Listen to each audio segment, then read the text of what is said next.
बिस्मिल्लाहिर्रहमानिर्रहीम। मेरे अजीज दोस्तों, आज हम टेंसेस स्टार्ट करने जा रहे हैं। टेंसेस की कितनी टाइप्स है, टेंस है क्या? टेंस लैटिन वर्ड से है जिसका मतलब है वक्त या ज़माना। टेंस के 3 टाइप्स होते हैं, पास्ट, प्रेजेंट एंड फ्यूचर। अब पास्ट के अपनी कैटेगरीज होते हैं, प्रेजेंट के अपनी कैटेगरीज होते हैं, इसी तरह फ्यूचर के अपनी कैटेगरीज होते हैं। प्रेजेंट आज हम प्रेजेंट इंडेफिनिट टेंस स्टार्ट करने जा रहे हैं। What is present indefinite tense? Present का मतलब है मौजूदा और इंडेफिनिट का मतलब है गैर वाज़ेह, यानी कोई चीज़ अभी तक वाज़ेह नहीं है। फॉर एग्जांपल, वो खाना खाता है, यानी कोई चीज़ वाज़ेह नहीं, वो खाना खाता है, वो खाना खाता है, वो खत लिखता है, वो सबक पढ़ता है, वो स्कूल जाता है, वो यहाँ आता है। एंड इंडेफिनिट है, गैर वाज़ेह। और टेंस का मतलब है वक्त या ज़माना। प्रेजेंट इंडेफिनिट टेंस का रिकॉग्नाइजेशन है ता है, ती है, ते। प्रेजेंट इंडेफिनिट टेंस का रिकॉग्नाइजेशन है ता है, ती है एंड ते है। इसका हेल्पिंग वर्ब है do and do and does.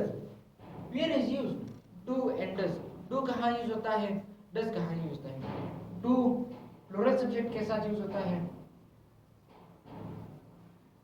Plural subject के साथ यूज होता है, और डज जो है वो सिंगुलर सब्जेक्ट के साथ।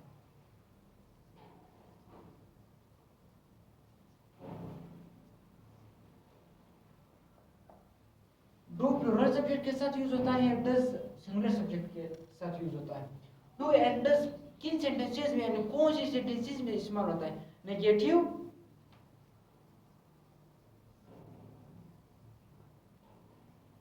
नेगेटिव सेंटेंसेस में एंड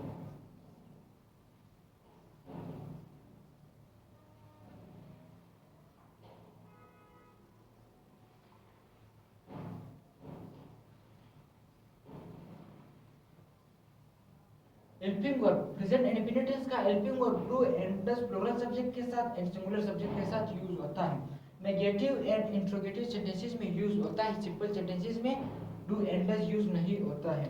प्रेजेंट इंडेफिनिट टेंस का सिंपल सेंटेंसेस है, सिंपल फार्मूला है सिंपल सेंटेंसेस। सिंपल सेंटेंसेस का मतलब है सादा जुमले, और इसका फार्मूला है subject plus first form of for plus S E S I E S plus object plus full stop. Present indefinite tense का सिंपल सेंटेंसेस का फार्मूला है subject plus first form of the word plus S E S I E S plus object plus full stop.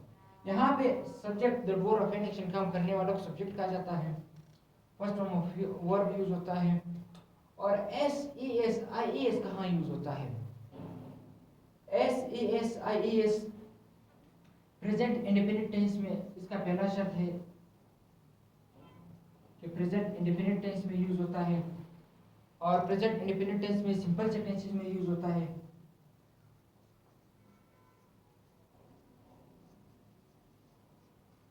Simple sentences में use होता है, इसका पहला शर्त है, दूसरा है, और इसका तीसरा शर्त ये है कि थर्ड पर्सन के सिंगुलर सब्जेक्ट के साथ यूज होता है। थर्ड पर्सन के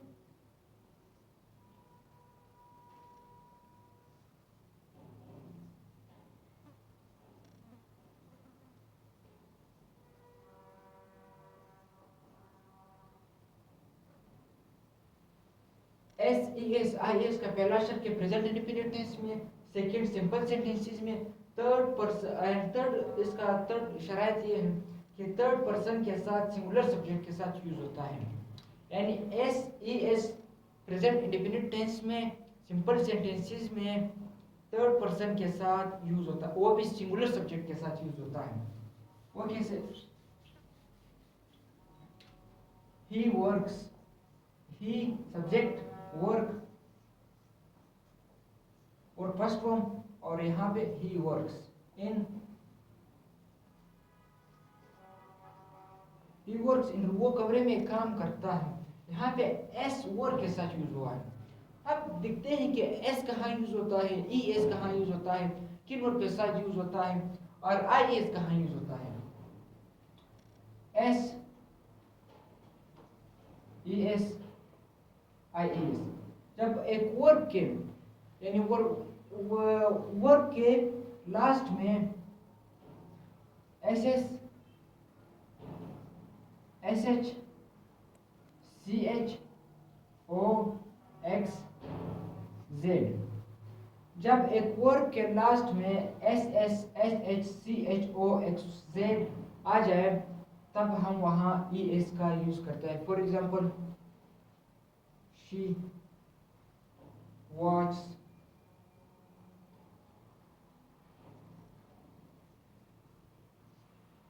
वॉच द टीवी, वो टीवी देखती है। यहाँ पे वो क्लास में सी एच आया है तो हम लोगों ने क्या इस्तेमाल किया, ई एस इस्तेमाल किया। आई एस कहाँ यूज होता है, जब एक वर्ड के लास्ट में वाई आ जाए, ओनली वाई आ जाए, तब वहाँ पे आई एस यूज होता है। अगर वाई के पीछे वावल था तो हम वहाँ पे एस का इस्तेमाल करते हैं। अगर वाई के पीछे कॉन्सोनेंट था तो हम वहाँ पे आई एस का इजाफा करते हैं, वाई को रिमूव करते हैं, आई एस लगाते हैं। For example, he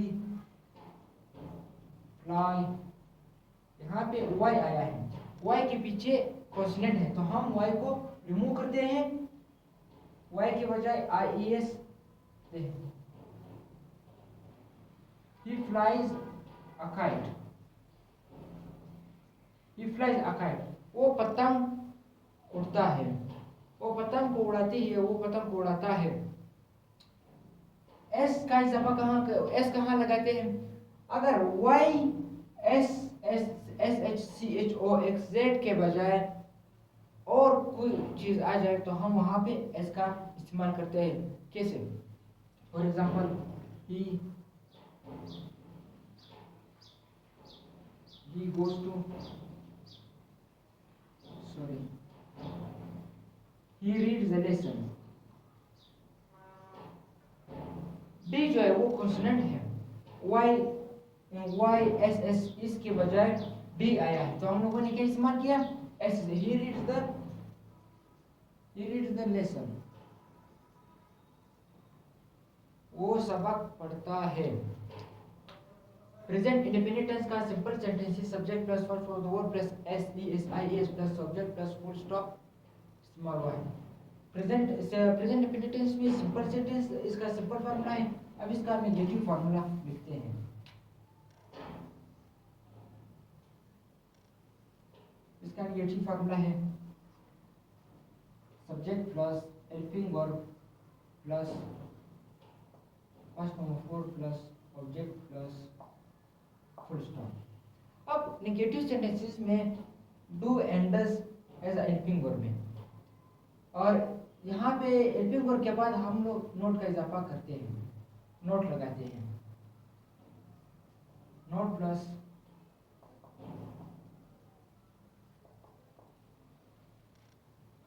present indefinite tense का नेगेटिव फार्मूला है। अब इस पर सेंटेंसेस बनाते हैं। ही वर्क्स इन रूम, इसका नेगेटिव है he does not work in room, work. अब नेगेटिव सेंटेंसेस में S E S I S नहीं लगाते हैं क्योंकि इसलिए एस ई एस के बजाय हम लोगों ने क्या लगाया, हेल्पिंग वर्ब। सिंपल सेंटेंसेस में S E S I S हम लोग लगाते हैं मगर नेगेटिव सेंटेंसेस में हेल्पिंग वर्ब लगाते हैं। वो इसलिए क्योंकि हम लोगों ने क्या दिया कि जब वर्ब के लास्ट में ओ आ जाए तो हम ई एस का इजाफा करते हैं। तो हम लोगों ने क्या ओ के बाद क्या आया है, ई एस, डू के बाद ई एस हम लोगों ने ही does not work in room, वो कमरे में काम नहीं करता है क्योंकि नेगेटिव सेंटेंसेस जो है वो उसको इनकारिया सेंटेंसेस कहते हैं, इनकारिया जुमले कहते हैं क्योंकि उसमें इनकार होता है। He watch the TV, she does not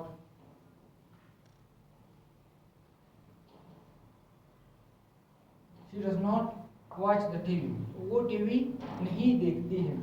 अब आते हैं इंट्रोगेटिव सेंटेंसेस की तरफ। इंट्रोगेटिव सेंटेंसेस का मतलब है सवालिया जुमले, यानी इंट्रोगेटिव सेंटेंसेस में हमेशा सवाल होता है। इंट्रोगेटिव सेंटेंसेस का सिंपल फार्मूला है, इसका फार्मूला है हेल्पिंग वर्ब को पहले लाते हैं, फिर इसके बाद सब्जेक्ट लगाते हैं, सब्जेक्ट के बाद first form of the verb, इसके बाद ऑब्जेक्ट, इसके बाद क्वेश्चन मार्क।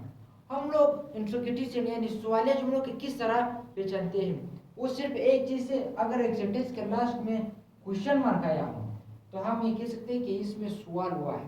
अब इस सेंटेंस में, अब ये इंट्रोगेटिव सेंटेंसेस है, इंट्रोगेटिव सेंटेंसेस का फार्मूला है। इस पर एक सेंटेंस बनाते हैं, he flies a kite, he does, क्योंकि हेल्पिंग वर्ब को बाद पहले लाते हैं, फिर इसके बाद subject, first of the verb, object plus question mark, he flies. अब आईएएस के बजाय आईएएस को रिमूव करते हैं, वाई लगाते हैं। वो इसलिए क्योंकि आईएएस, एस आईएएस, ईएस सिर्फ सिंपल सेंटेंसेस में यूज होता है, क्योंकि नेगेटिव इंट्रोगेटिव में यूज नहीं होता है।